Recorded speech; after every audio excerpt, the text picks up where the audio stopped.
Hello, Sir Kets! Kumusta po? Redmond Sherman here. So, ito sir, unboxing and testing lang natin yung unit na order nyo. The Umarex Glock 19 Gen 5 Airsoft Gas Blowback Pistol.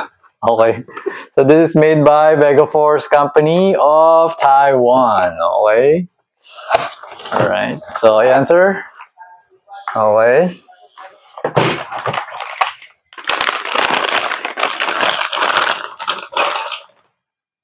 Kailangan tanggalin ko na lang yung magazine, baka ma-press ko eh. So, ito yung magazine. Okay. So, nasa likod yung valve. Kalimutan ko na naman. Okay. So, ayan, sir.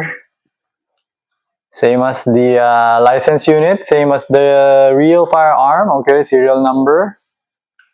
Okay. So, officially licensed product of Glock. Nakasulat dito. Okay. So, ayan. Okay. Ayan. So, what comes in the box? Inclusions, alright. The Allen wrench para sa adjustment, yung hop-up, dito sa harap to. Tapos, manuals. Okay, yun lang. Sana. Okay. Yan. Okay, so, testingin na natin. Lagyan natin ng BB.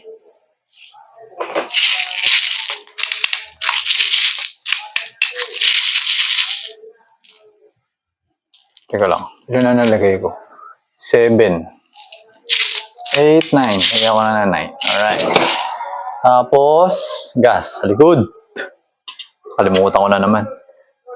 Kanina lang, may pinarosa ko. Nakalimutan ko na naman ngayon. Okay.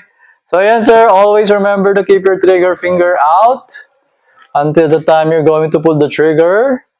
Make sure that the muzzle is always pointed at a safe direction. Okay? So, chronograph. Okay, yan. 0, 0.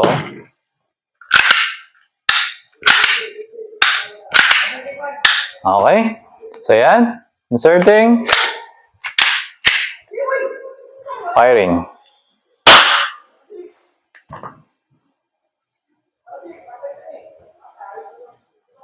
Grabe, ang lakas. Kanina, ang lakas din yung isa eh.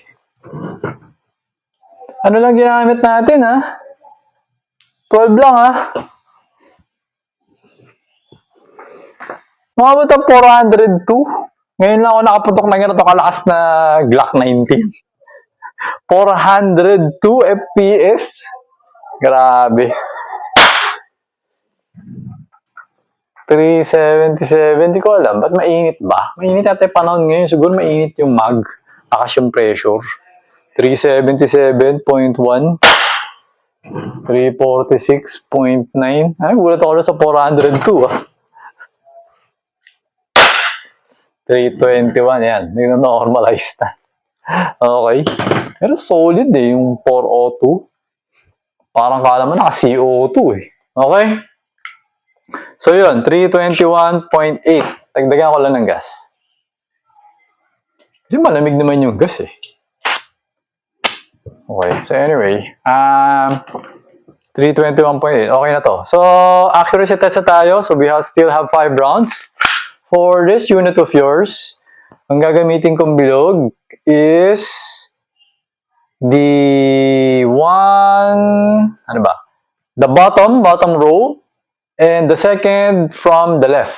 Okay, bottom row, second from the left. Yun yung gagamitin ko ngayon. Okay.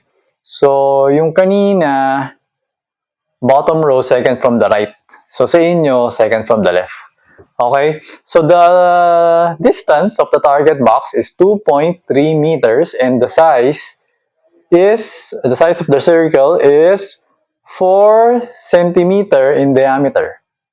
Okay, or 40 millimeter in diameter. Okay? So, ito na. Test fire. Accuracy test. Boom. Boom.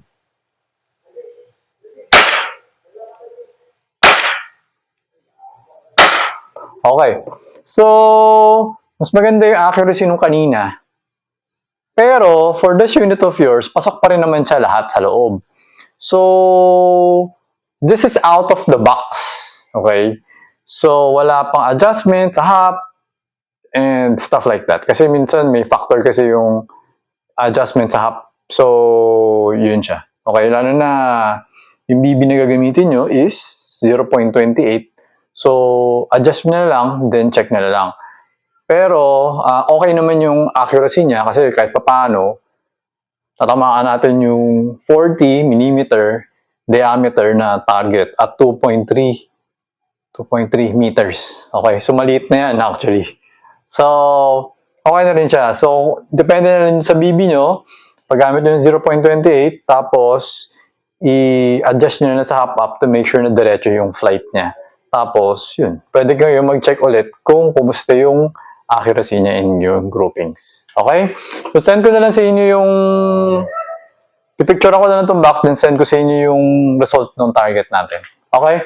So, yan. Nag-open na yung slide. Removing the magazine. Ano bala? Okay? So, pull back. Release. Sorry, ano siya? Bababa yung slide catch. Release. Hammer down. Okay?